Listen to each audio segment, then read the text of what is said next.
Hey everybody, in this video I'm going to be talking about the dust collection in my new shop. Since moving into the shop, I've had quite a few people that have been asking what my layout is. Clearly they've probably not seen my previous videos. However, in all fairness, I did make some modifications to the ductwork layout. So in this video I want to share the differences. I want to share what I'm using for those that have never seen that before. I want to share the differences that I did in this shop. I want to share a lot of the benefits to using the Nordfab ductwork that I use. And speaking of Nordfab, if anybody's interested in getting an estimate for their space on Nordfab ductwork, one of my very, very good friends who just retired from the Coast Guard is actually a vendor for Nordfab. And his job is specifically to handle people like us. And I say us of those of us that are in a garage workshop. Matter of fact, if you were to contact Nordfab today, I have no ties to Nordfab whatsoever. I bought my ductwork. They have not paid me anything. This is just a very good friend of mine. And if more people are interested in going through the process, definitely reach out to my friend Jay. But if you contacted Nordfab today, they will put you in contact with him. So to alleviate that, I'll just put his contact information down in the video description. I already asked him. He said it was totally fine. I want to share with you my opinions on something that is probably going to be a very unpopular opinion, and it has to do with dust collection and something that people don't talk about and that a lot of people kind of brush off as something that's not important. We'll get into that in a moment, but first, I just want to start going over and talking about the duct work and the dust collector. I have the Harvey Gyro Air G700 dust processor. It is quite the mouthful. I've had this probably close to 2.5-ish years, 3 years. Second shop that I've had it in. Still love it. Most common question that I get, especially in the past 12 months, has been, if you had to do it all over again, would you buy that, or are you still happy with it? My answer is yes. For a 1, a 2, or a 3-car garage workshop, or a similar size, my shop is 20 by 30, I think it's a fantastic option. And the reason I think it's a fantastic option is because you can push it underneath a workbench like I have done here. It is extremely quiet. The dust bin capacity is, I think it's 32 gallons. It's plenty for me and my space. Caveat to that is if you're milling, 50 to 100 board feet often, every other day, every day, I definitely would not do this. It would just drive you nuts, right? But for this space, it's great, right? My family doesn't hear it. It's not bothersome. It does everything I need it to do. And my longest run for the dust collection is about 45 feet of pipe. I bring that up because it's not a direct 40 feet, but if you include all the turns and everything in the pipe, it's about 45 feet. And that is to my CNC, which the dust collection on the CNC is phenomenal, right? I have no complaints with how much dust it's picking up, if it leaves any at all. So that's my dust collector. The duct work that I have is the Nordfab metal clamped together ductwork, and I spent more money on my ductwork than I did on the dust collector. And we're going to get more into that here in a moment. But what I'm going to do is I'm going to take my cool little handy dandy phone thingy here, and we're just going to go through and I'm going to show you the entire layout of the dust collection and talk about the things that are different in this space. And I'm also going to tell you what the original plan was, that because I'm dumb, I had to change because I wasn't thinking about it. But we'll talk about that here in just a sec. Okay, so I'm not super good with manipulating this thing, but we'll see how I can do. So directly coming out of the machine, I have 6-inch. That's my main trunk. And what you see there is a 15-degree to get it back over to the wall. And then I have another 15-degree that goes into a 6-inch 90. And from there, this is something very different that I did with this shop versus the old shop, and that is I went directly straight up. Something that you see here that I wanted to make sure I could reuse is this Y that goes down to 4 inches. The whole purpose of that and that blast gate is to assist with the filter cleanout, which this is a modification that I made to the Harvey to make cleaning out the filters much easier, and it's probably the best thing that I've done to that dust collector. And I do have a video on that for those of you that have that dust collector and are maybe interested. But moving up, we go up to the ceiling, and I don't think it could have worked out any better. My 90 actually is probably about a 1/2 inch from the ceiling. That now runs down all the way down here. And from here, we have another 6" 90 that leads to a Y that both drops down to 4. Now, before I talk about that, I'd like to talk about one of the big differences. And in the previous shop, I had the ductwork running from here and it went up at a 45. Now, this wall that you see here in front of you is actually my 2-car garage door. And I built a wall in front of it and I wanted to be able to use that space. So in order to use that space, this made more sense going straight up as opposed to all the way across, and then it limits what I can use. So that's the first big change that I did. But now, if we look at the 2 4-inch that come out, one comes right down this pole, and the other goes all the way back into the corner. And we'll talk about that here in just a moment. So I brought you over to the other side because I want to show you I actually took advantage of this pole, which is a support beam, which I did not have to worry about in my previous shop. But I utilized that to attach the ductwork to it, which was great because now it is super solid. But what you see here is a 3-way split, and this is the main dust collection area for my tool cluster, which is my joiner planer combo, which is right there. That is my bandsaw, and that right there runs to my table saw. And as you can see, I actually have a long flex hose. That is not the preferred method. I'll talk about that here in just a moment. But these 3 blast gates are for these 3 tools right here, and it works out really, really well, because usually if I'm coming to close one of these, it's because I'm going to be using one of the other tools. Something that I probably will do in the near future is run hard ductwork all the way down to the ground, run that back, and probably stop that just short of the actual table saw, because then it will eliminate the flex hose. Same thing applies over here with the joiner planer combo. So if I move around,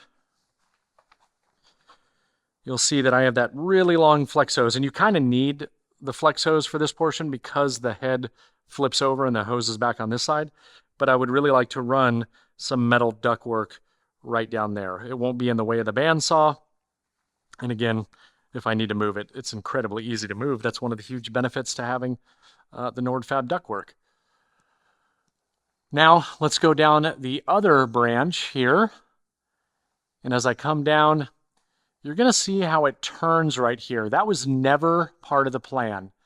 And then it comes over here and we have another turn, and both of those are kind of just thrown together in order to get me that really, really, really soft 90.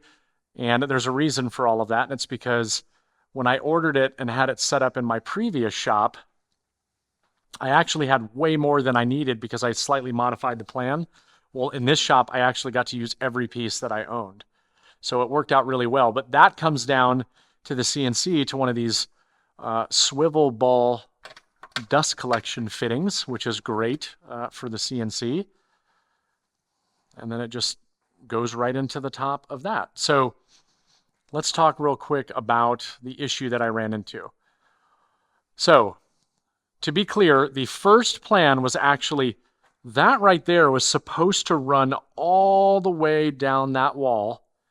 Then I was going to do a turn and come all the way down this wall. And then it was going to come out from the wall and drop down. Well, what ended up happening, before I put up my ductwork, I put all of the lumber racks and completely spaced it about the ductwork. So instead of me removing all of these and having all those exposed holes, I just worked with what I had. The other downside was this right here actually could go directly to where it is in a straight line. Problem was lights. I installed all the lights before I did the ductwork, which is fine because the lights needed to go in certain places. So that was my workaround. And have I lost any suction at the CNC? The answer is no. I have no complaints about the performance of the ductwork. One thing I did want to highlight, I know I'll get questions about it. People are going to want to know, well, instead of doing the 45, why did you do the 90? Didn't that restrict everything? Well, when I worked with my buddy Jay to come up with the new design in the shop, one of the benefits to going through somebody like that is that they're able to tell you all the pressure loss and suction loss based on the fittings that you have, based on the dust collector you have. So there was no significant loss, and it actually worked to my advantage. All right, so that is my layout with the changes that I made from the previous shop. Again, if you guys want to see other videos about that stuff, just go back in the channel, you'll find that stuff. So I want to close this video out by just saying a few things.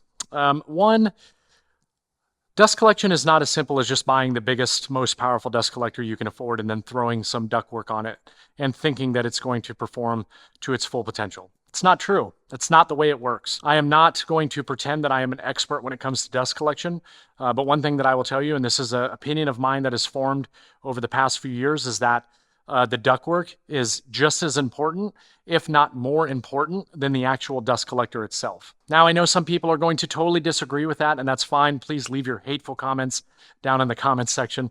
But I have been using metal ductwork from Nordfab for, I don't know, almost 3 years now.